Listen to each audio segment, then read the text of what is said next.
Hello students, welcome back to my new channel. Guys, हम जो हैं अभी एसएससी जेई की बात कर रहे थे और इसके लिए हम जो है आर के राजपूत से स्टार्ट करेंगे अपना। यहाँ पे है पहला चैप्टर करंट इलेक्ट्रिसिटी। हम इसके ब्रीफ्स पढ़ेंगे और फिर एमसीक्यूज करेंगे साथ ही साथ। एक दिन ब्रीफ्स में बताऊंगी और एक दिन जो है एमसीक्यूज कराऊंगी। तो हमारा पहला टॉपिक होगा atomic structure. An element is defined as a substance which cannot be decomposed into other substance. The smallest particles of an element which take place in chemical reaction is known as atom. Atom किसे कहते हैं हम सब बहुत अच्छे से जानते हैं, हमने अपने स्कूल टाइम में सब पढ़ा हुआ है। उसी को हम अभी यहाँ पे और डिटेल में पढ़ेंगे। तो ये स्मॉल पार्टिकल, स्मॉलेस्ट पार्टिकल जो होता है एलिमेंट का, वही है एटम। एटम जो है उसमें हम पाते हैं इलेक्ट्रॉन, प्रोटॉन और neutron, as you all know. और इसमें जो सॉलिड मटेरियल है ये, इसमें और भी जैसे पॉइंट पर हम इसे डिफाइन करते हैं electrical conductivity, conductor, semiconductor, insulator जो है। यहाँ पे कंडक्टर के बारे में हम पढ़ेंगे। कंडक्टर वो होता है जो कि इलेक्ट्रिसिटी कंडक्ट करता है, ठीक है। और इसमें जो होते हैं मोबाइल इलेक्ट्रॉन्स प्रेजेंट होते हैं, वो फ्रीली जो है मूव कर सकते हैं पूरे एटम में। और ये फ्री इलेक्ट्रॉन्स जो होते हैं वैलेंस इलेक्ट्रॉन्स से आते हैं, जो कि ऑर्बिट में होता है। इतना आपको पता होना चाहिए गाइस, बहुत बेसिक सी चीज़ है, आप स्कूल में भी पढ़ते हो और आपने पॉलिटेक्निक में भी पढ़ा होगा। कंडक्टिविटी की बात करें तो कंडक्टिविटी डिपेंड करता है आपका नंबर ऑफ इलेक्ट्रॉन्स पे, जो कि वैलेंस ऑर्बिट में होता है, ठीक है। एनर्जी लेवल जो है वो क्या होता है, एनर्जी लेवल इलेक्ट्रॉन का जो है इंक्रीज होता है जब उसका डिस्टेंस न्यूक्लियस से इंक्रीज करें हम। न्यूक्लियस जो होता है बीच में यहाँ पे, और ये ऑर्बिट है। तो आपका कहने का मतलब ये है कि ये इलेक्ट्रॉन्स जो ऑर्बिट में मूव कर रहे हैं, ये इलेक्ट्रॉन का डिस्टेंस न्यूक्लियस से कितना है, अगर ज़्यादा है तो इसका एनर्जी लेवल भी ज़्यादा होगा। Thus an electron is a second orbit possess more energy than electron in the first orbit. इसलिए कहा गया है कि सेकेंड ऑर्बिट में जो इलेक्ट्रॉन है उसमें एनर्जी ज़्यादा होगी, एनर्जी लेवल इसका ज़्यादा होगा more than second orbit, sorry first orbit से, ठीक है। और थर्ड ऑर्बिट है अगर, तो थर्ड ऑर्बिट का एनर्जी लेवल उससे भी ज़्यादा होगा। आपको समझाने के लिए मैं यहाँ पे एक बता दूँ, ये मान लो न्यूक्लियस है, ठीक है, और एक ये पहला ऑर्बिट है, ये दूसरा ऑर्बिट है और ये तीसरा ऑर्बिट है। तो कहने का मतलब सब में ये ऑर्बिट्स में इलेक्ट्रॉन्स प्रेजेंट होते हैं, न्यूक्लियस है हमारा। तो आपका कहने का मतलब कि ये एनर्जी लेवल जो है कम है इसके मुकाबले, और ये जो एनर्जी लेवल हुआ यहाँ से न्यूक्लियस से यहाँ तक का, ये सबसे ज़्यादा एनर्जी लेवल हुआ हमारा, ठीक है। आपको समझ में आ गया होगा, आई होप सो। यहाँ पे आगे बात करें हम, तो एटम्स जो होते हैं fewer than four valence electron से जो कम होते हैं वो होते हैं गुड कंडक्टर। डायरेक्ट पूछा जाता है ये क्वेश्चन। और more than four valence electron, more than अगर फोर वैलेंस इलेक्ट्रॉन हुए तो वो हुए पुअर कंडक्टर। और ऐसे एटम जिसमें फोर वैलेंस इलेक्ट्रॉन्स एग्जैक्ट हुए वो होते हैं सेमी कंडक्टर्स। आप एग्जाम्पल्स के तौर पे भी आप एग्जाम्पल लिख सकते हो अलग अलग एटम का। सेमीकंडक्टर आप जानते हो क्या होता है, सिलिकॉन होता है, जर्मेनियम होता है ना। तो सिलिकॉन का कितना होता है वैलेंस एटॉमिक नंबर कितना होता है, आप बताओ। सिलिकॉन का एटॉमिक नंबर आप अगर पता करो तो सिलिकॉन का एटॉमिक नंबर कितना होता है गाइस, सिलिकॉन का एटॉमिक नंबर होता है 14। सिलिकॉन का होता है 14। तो इसका अगर हम बनाएं इस तरह से, तो ये न्यूक्लियस हो गया हमारा, ये पहला ऑर्बिट जिसमें दो इलेक्ट्रॉन्स ऐसे चले जाएंगे, उसके बाद ये दूसरा है ऑर्बिट जो कि है 8 जाएंगे, तो 5 6 7 8, इसमें 8 इलेक्ट्रॉन्स चले गए गाइस। और लास्ट कितना हो गया, ये दोनों मिला करके हो गया 10, और लास्ट ऑर्बिट होगा उसमें 4 इलेक्ट्रॉन्स जाएंगे।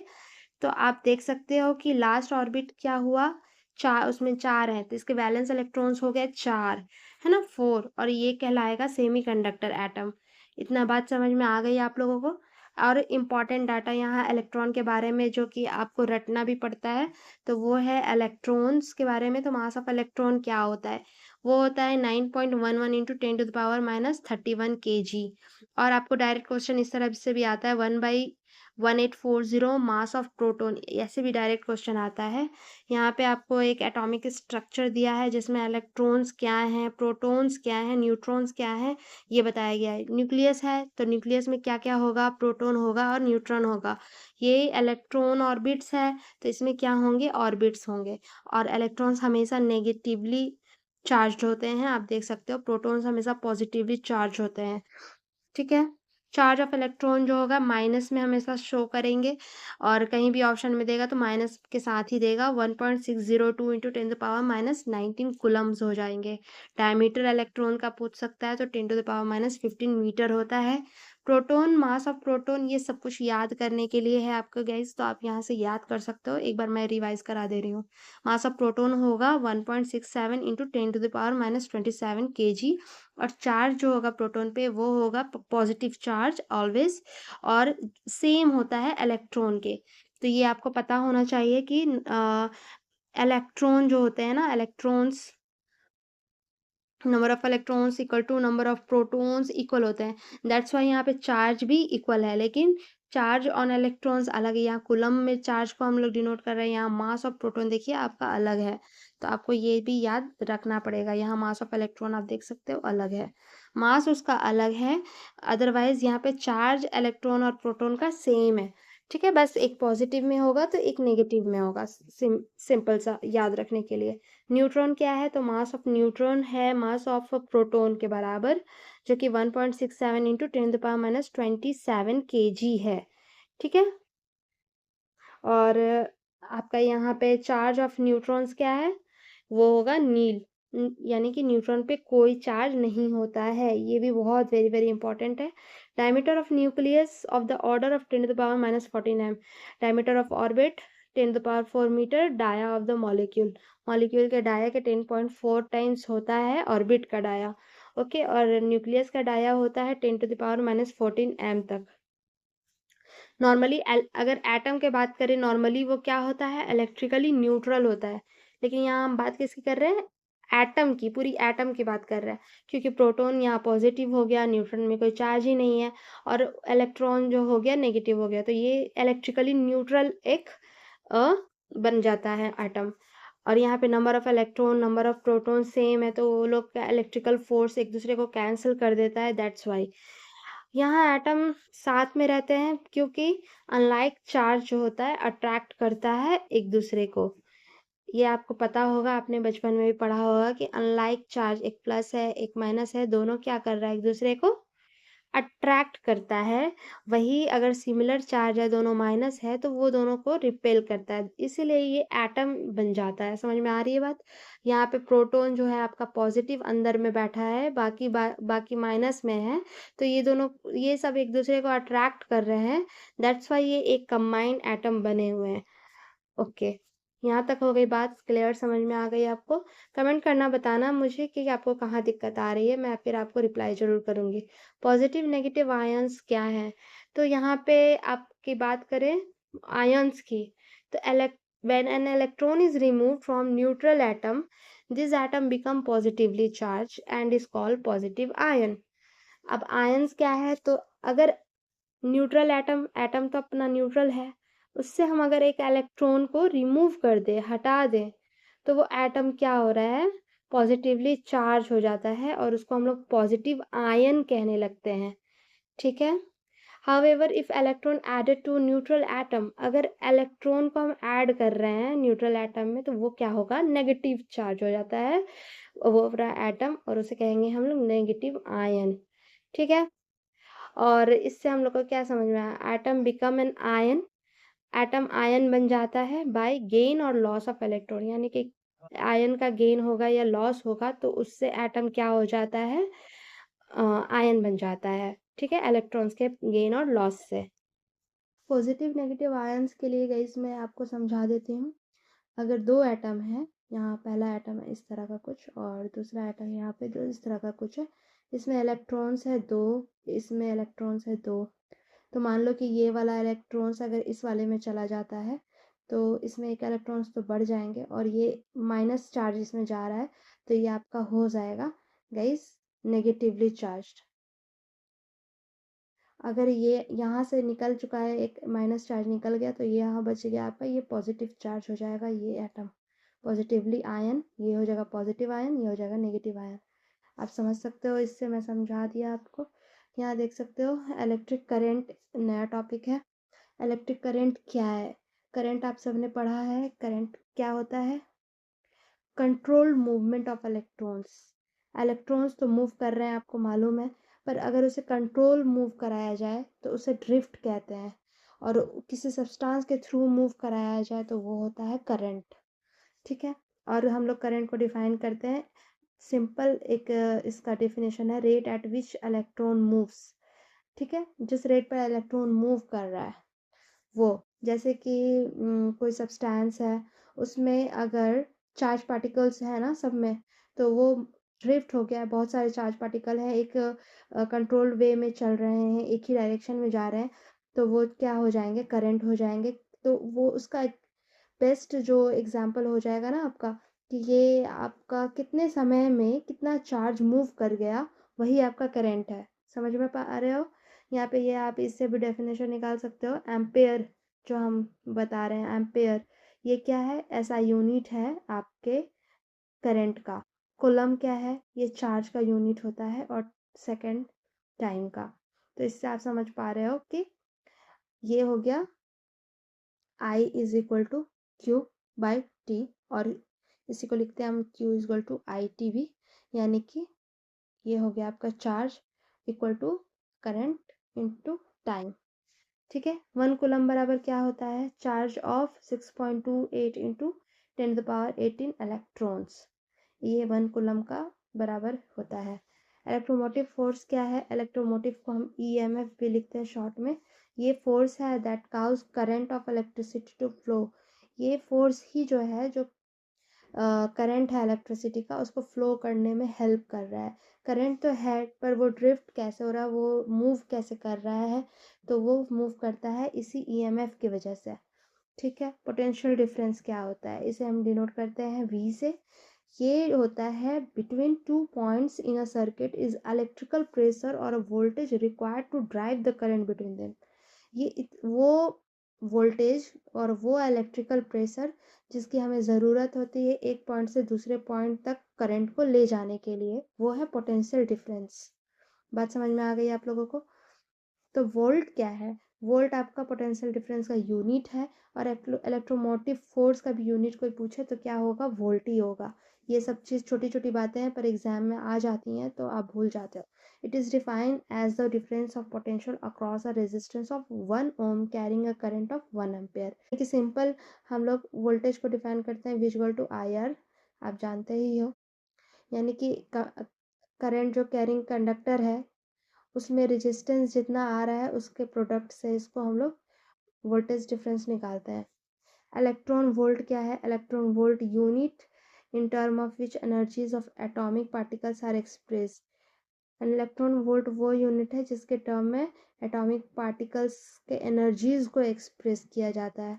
इसको स्मॉल ई से लिखते हैं हम लोग इलेक्ट्रॉन वोल्ट को। It is the work done when an electron whose charge is e coulomb is moved in electric field through a potential difference of 1 volt against the force acting on the charge।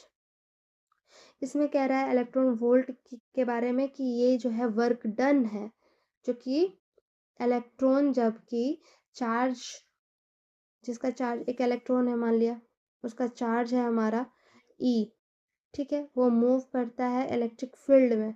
ठीक है, उसका potential difference कितना है, 1 volt है, और इस पे force कितना लग रहा है, कुछ न्यूटन लग रहा है। ठीक है, तो इतना कुछ जो है, ये जो है डिफाइन कर रहा है तुम्हारा इलेक्ट्रॉन वोल्ट को। ये इसमें जो वर्क डन लग रहा है वो है electron volt. 1 electron volt E joule. Resistance क्या है, रेजिस्टेंस है opposition to flow of electrons.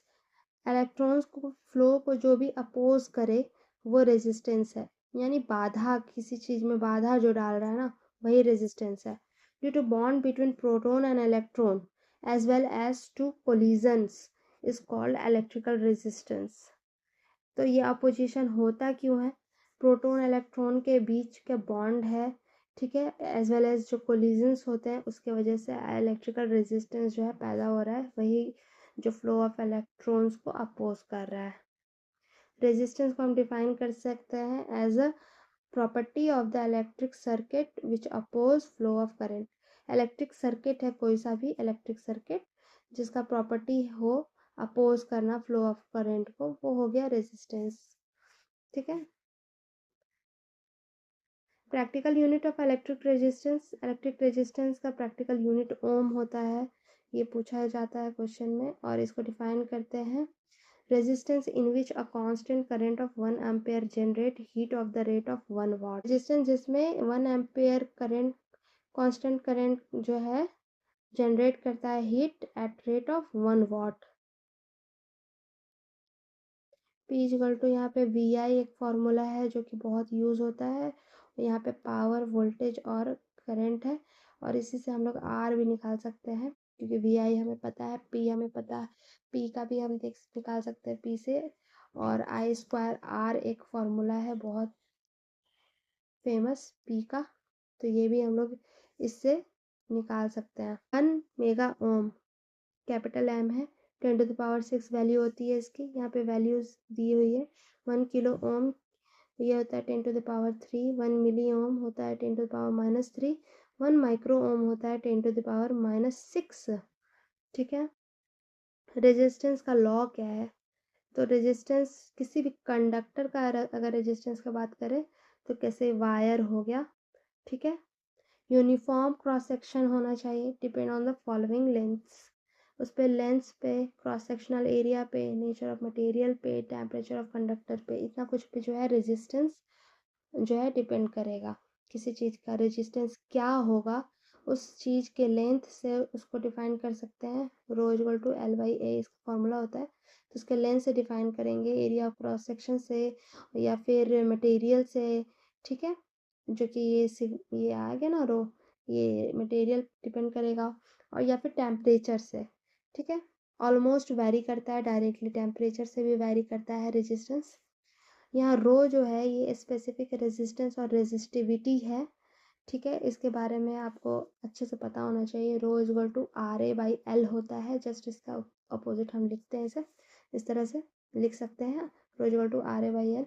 ठीक है, स्पेसिफिक रेजिस्टेंस यानी कि जो रो है या फिर रेजिस्टिविटी ऑफ मटेरियल क्या होता है, तो ये होता है resistance between opposite faces of metre cube of that material.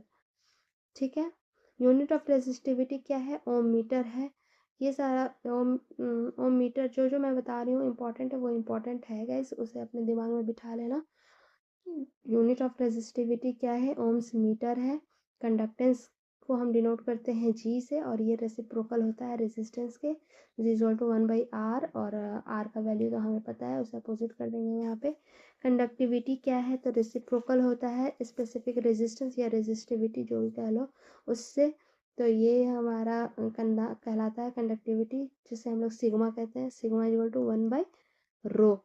समझ में आ गई? यूनिट ऑफ कंडक्टिविटी क्या है? तो महो बाई मीटर है। ये बहुत कुछ पूछेगा तुमसे कि रेजिस्टिविटी का क्या होगा। पहले तो रेजिस्टेंस जान लो, ओम। रेजिस्टिविटी जो कि रो से डिनोट करते हैं, ओम के साथ मीटर लग गया। ठीक है, और फिर हो गया कंडक्टिविटी जो कि सिग्मा होता है, वो होता है 1/ρ। 1/ρ होता है, तो 1/ρ, तो 1/ओम मीटर। समझ में आई? 1/ओम को हम लोग महो भी बोलते हैं, तो कहेंगे इसको महो महो बाय मीटर, इसको महो बाय मीटर कहेंगे। चलिए यहाँ देखते हैं हम कुछ फार्मूला जो रेजिस्टेंस पर बेस्ड है। यहाँ आर हो जाता है रो एल बाई ए, एल आपका लेंथ है, एरिया ऑफ क्रॉस सेक्शन हो गया ए, रो जो है हमारा नेचर ऑफ मटेरियल है, और कंडक्टर जो हमारा कंडक्टर के टेम्परेचर पे डिपेंड करता है रेजिस्टेंस, ये आपको पता है। अगर टेम्परेचर बढ़ाएंगे तो रेजिस्टेंस बढ़ेगा। ठीक है, डायरेक्टली प्रोपोर्शनल होता है वो। आप यहाँ पे बात करें कंडक्टेंस की, तो यहाँ पे कुछ फार्मूलाज हैं आपको, सॉरी यहाँ पे कुछ यूनिट्स हैं आपको याद करने होते हैं, क्योंकि यहाँ पे बुक्स में बहुत कम दिए हुए हैं, तो मैं आपको बताती हूँ। यूनिट ऑफ रेजिस्टिविटी जो होता है, रेजिस्टिविटी होता है ohm metre equal to rho L by A होता है। तो आपको रेजिस्टिविटी निकालनी है, तो रो निकलेगा आपका आर ए बाई एल।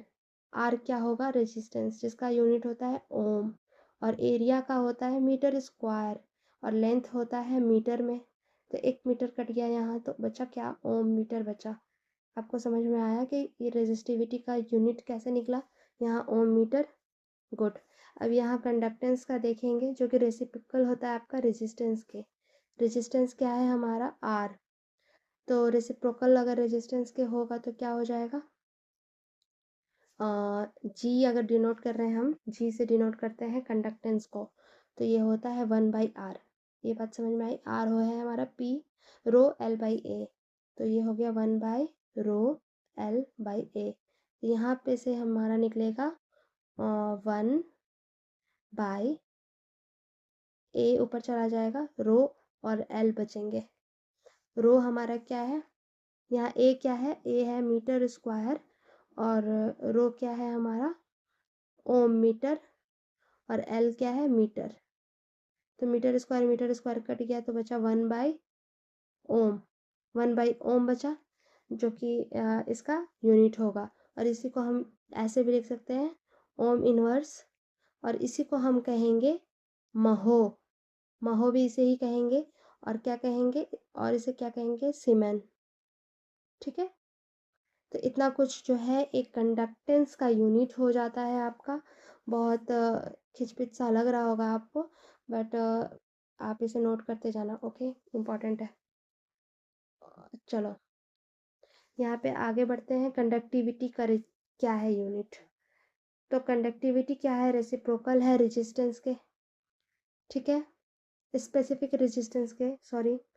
तो स्पेसिफिक रेजिस्टेंस क्या था, कंडक्टिविटी को डिनोट करेंगे सबसे पहले हम सिग्मा से, और यहाँ स्पेसिफिक रेजिस्टेंस है रो, तो हो जाएगा रेसिप्रोकल 1/रो।